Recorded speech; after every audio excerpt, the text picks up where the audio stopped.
ऋषि मुनियों का देश है और इस ऋषि मुनियों के देश में उनकी जो भाषा थी वो संस्कृत भाषा थी। देवताओं की भाषा भी संस्कृत है और वाङ्मय किसको बोलते हैं? जो सब कुछ वाणी के माध्यम से होता था। पुस्तकें कब छपने लगी? बहुत बाद में, अर्वाचीन है ये। लेकिन अनादि और प्राचीन क्या है? गुरु मुखोच्चारण पुरस्सरम शिष्यानुच्चारणम। गुरु जैसा कहता था वैसे हम उसको स्मरण करते थे, कंठस्थ रखते थे। तो जो वाणी में हो उसको वाङ्मय कहते हैं। तो ऐसा संस्कृत वाङ्मय में पर्यावरण के लिए क्या विचार किया गया, क्यों किया गया और हम पर्यावरण के प्रति कितने जागृत हैं, इस विषय को चिंतन करने के लिए हमारे शास्त्री जी ने जो विचार किया, जो बहुत ही स्तुत्य प्रयास है। अब मैं आपको ये बताना चाहता हूं कि पर्यावरण है क्या, प्रकृति है क्या, और ये जो प्रकृति है और ये जो पर्यावरण है इसके में जो भाव है वो जो भाव है वो भाव बहुत महत्वपूर्ण है, उसको समझना बहुत महत्वपूर्ण है। तो ये जो प्राकृतिक स्थिति है वही प्रकृति है। जो चीजें निःशुल्क मिलती है वो प्रकृति है। निःशुल्क आपको क्या मिलता है? हवा मिलती है, पानी मिलता है, वायु मिलती है, प्रकाश मिलता है। कोई पैसा देना पड़ता है क्या?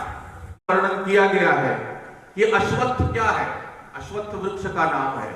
आप लोग नहीं जानते हो, पीपल के पेड़ को अश्वत्थ कहते हैं।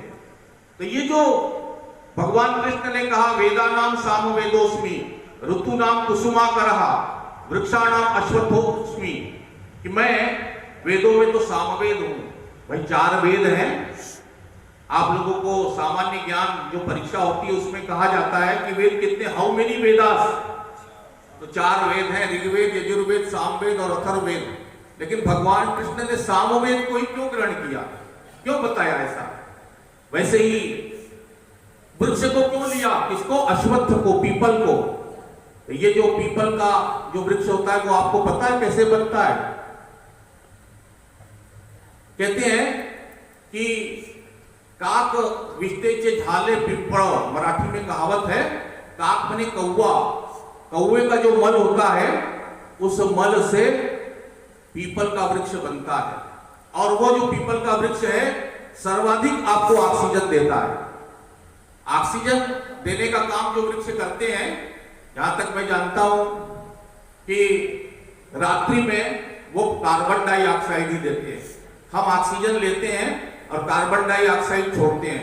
लेकिन जो वृक्ष कार्बन डाइऑक्साइड ही छोड़ते हैं वो वृक्ष, उसमें विशेष वृक्ष है पीपल का। अब वैज्ञानिकों ने चिंतन किया होगा, परीक्षण किया होगा और ये बताया, इसलिए आप रात को पेड़ के नीचे से ही सोते हैं, परंतु पीपल का वृक्ष हो तो उसके नीचे सो सकते हैं। पीपल के वृक्ष में बहुत सारी बातें हैं जो कि मतलब पर्यावरण से संबंधित ही हैं। हम पीपल के वृक्ष पर जाकर के, हमारे यहाँ कोई दिवंगत हो जाता है तो उसके लिए जल देते हैं, बहुत सारी बातें हैं, समय कम है। और आप लोग जो ज्ञान की बातें हैं, तमसो मा ज्योतिर्गमय, कहते हैं कि तमस मने अंधकार, ज्योति मने प्रकाश, अर्थात हम अज्ञानता से ज्ञान की ओर जाएं। अब मैं आपको ये बताना चाहूंगा कि वेद पर्यावरण के विषय में क्या कहता है। वेद तो ये कहता है कि ये जो पंच तत्वात्मक सृष्टि है, इस पंच तत्वात्मक सृष्टि को अगर अलग कर दोगे तो पर्यावरण शून्य हो जाएगा। माता भूमि पुत्रो हम पृथिव्या। सबसे पहले आपको अपने मन में भाव लाना चाहिए।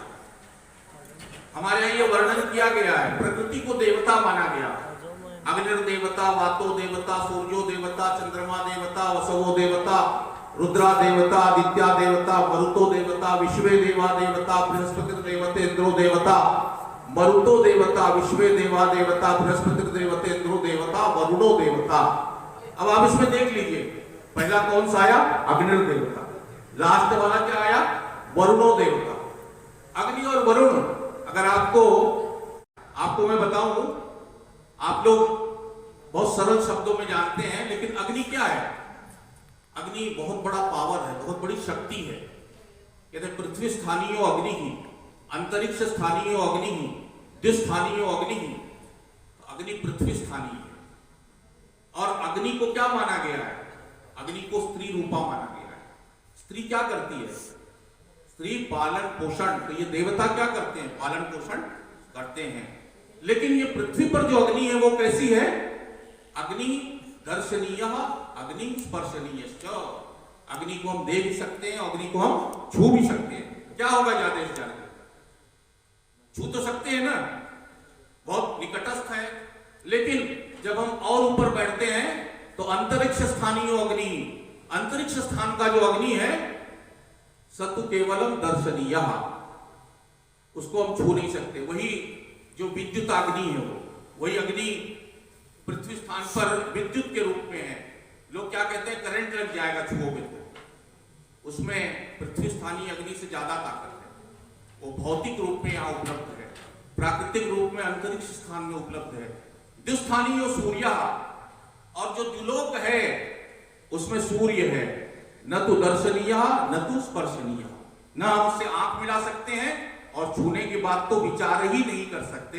इसलिए जो प्रकृति है, और प्रकृति उसी को कहते हैं जिसमें कोई भी परिवर्तन नहीं आता, पूर्ववत रहती है। लेकिन उस पूर्ववत प्रकृति को हम प्रदूषण के माध्यम से, विकृति के माध्यम से दूषित कर देते हैं।